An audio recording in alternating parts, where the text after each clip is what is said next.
Good afternoon, everyone. Today we're going to do a problem using the sine law, and we're going to use bearings to answer this word problem. So, we have a situation where Tanner decided to ski to a friend's cabin. First off, he skis 10 kilometers, starting from his home, in the direction north 40 degrees east. So that's north 40 degrees to the east. And then some other distance from that, from the end of this part of the trip, he's gonna now turn around and travel south 45 degrees east, okay? And that's gonna get him to arrive at the cabin. Now, we know that the cabin, all in all, is 15 kilometers from his starting point, his home. So we are tasked with finding out how far he skied in that second leg of his trip. That means when he turned around and traveled in this direction here. Okay, so first things first, let's draw a diagram of what's going on. So we have home, let's say here. Okay.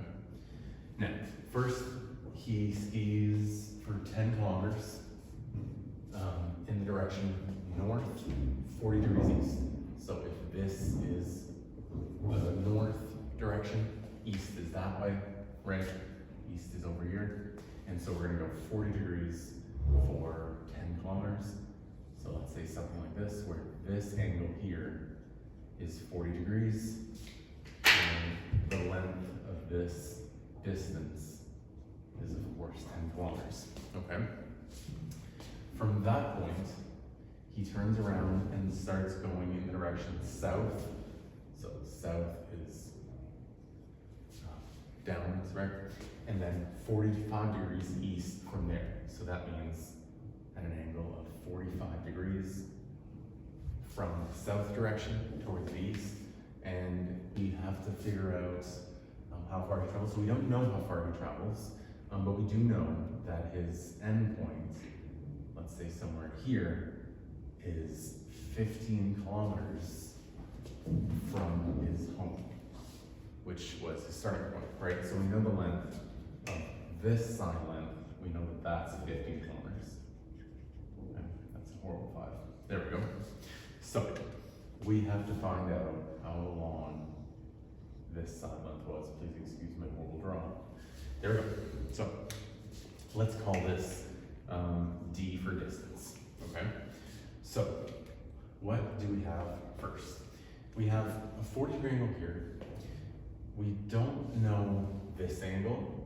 We know that, let's use a different color. We know that this angle here is 45 degrees. Now, hopefully you have some foundation geometry. What we have here are two parallel lines, right? Because north and south are both in the perfectly vertical direction. And so these two dashed lines are two parallel lines, for sure. And so we can apply what I call the Z theorem. You see Z take shape here, and that tells us that the opposite, interior angles are equal.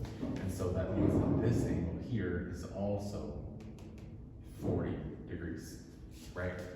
Again, you can picture Z taking shape in this diagram.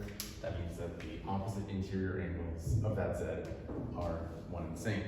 And so now, this entire angle here is 40 plus 45, right? So this entire angle is 85 degrees, okay? Now, this angle is opposite to this side length, and we know this side length, right? It happens to be 15 kilometers. We ultimately want this side length. We have this side length. We don't have this angle. So using the sine law, all we can do is we can solve for this angle down here. Okay, let's call it theta, okay, for some unknown angle. Because again, we have an angle here that's opposite to a side length that we know. We don't know this side length, we don't know this angle. We know this side length, so we can find its opposite angle using the sine law, right? And so using the sine law, we can write an equation that the sine of 85 degrees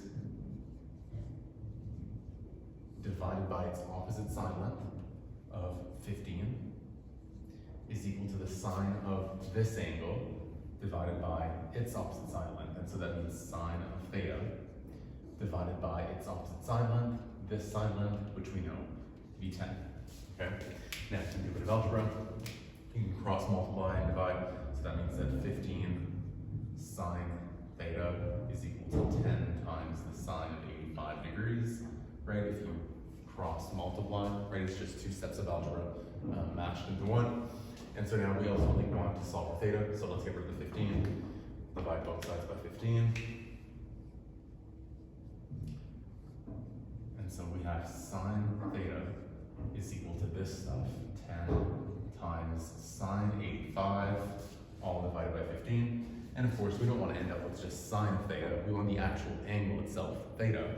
And so to get rid of the sine component, we do the opposite of that, which is the inverse sine. And so we're going to take the inverse sine on both sides. That's the sine with the exponent of -1, that's inverse sine. Or depending on your calculator, it might be called arc sine. Okay? Those are the same thing. So we take the inverse sine and the arc sine on both sides. Inverse sine gets rid of the sine, and so theta ends up being equal to the inverse sine of this entire thing. You can use a calculator, and that is going to give us a value of the inverse sine of 10 times the sine of 85 degrees. Make sure your calculator is in degree mode, not radian mode, okay? And we have the inverse sine of 10 times the sine of 85 divided by 15, which gives us an angle of 41.62 degrees. So that's our angle theta. That's the angle down at the bottom right corner. And so this is 41.62 degrees. And now, the goal was always in the end to find this side length. Now you might be tempted, since you know this side length and that side length, to use a Pythagorean argument, but we know we can't do that right now, right? Because this is not a right angle triangle, right? We can't use Pythagorean theorem when we don't have a right angle triangle. We have to resort to, for now at least, the sine law. So now we have this angle. Now we have this angle and that angle. And by now, hopefully you are aware that any triangle has 3 interior angles that add up to 180. And so we can find this one. Let's call this angle alpha. That's a poor looking alpha. Alpha, let's say. So we know alpha is simply 180 degrees minus 85 minus 41.62. So we can write alpha is equal to 180 degrees minus 41.62 degrees minus 85 degrees. And so alpha is equal to, that's 95, that's 54, that is 53.38 degrees. And so that's our last angle. And now we have 2 side lengths, we have all 3 interior angles of our triangle, and so we can finally solve for this side length, again, using the sine law. And so now we have its opposite angle, so we can solve for this side length. So we can write that the sine of 53.38 degrees divided by, now its opposite side length is d, and so divided by d, I'll get rid of this, that was just the east direction from earlier. You can use either or, you can use this angle with that side length, or this angle with that side length. I'm gonna go with these two because this angle is given to us, whereas for this one, we had to round a little bit, so we're gonna lose a tiny bit of precision. It's not a huge deal, but I like to use information that was given to us precisely. So I'll make it equal to the sine of 85 divided by its opposite side length, i.e. 15, sine of 85 degrees divided by 15. And now we're again simply solving the equation using algebra.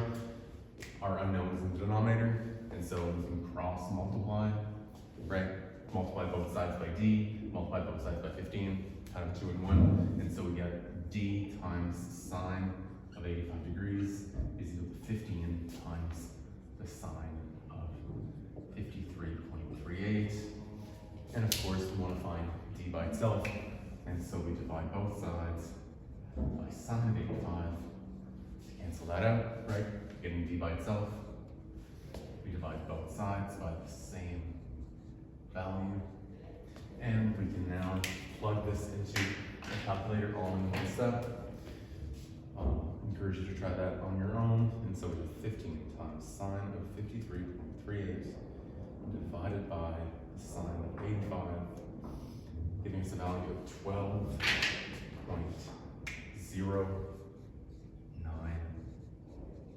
kilometers. And there we go. I like to have the units in at the very end of my final answer. That way I don't have to deal with the messiness of carrying through every step of algebra that we have to do. But it's nice to have a unit at the end so that we know kind of the context of what we're solving for. So I hope this helps. Bearings are always a bit tricky to kind of get into a diagram, but once you can get used to that, hopefully this will be fairly straightforward.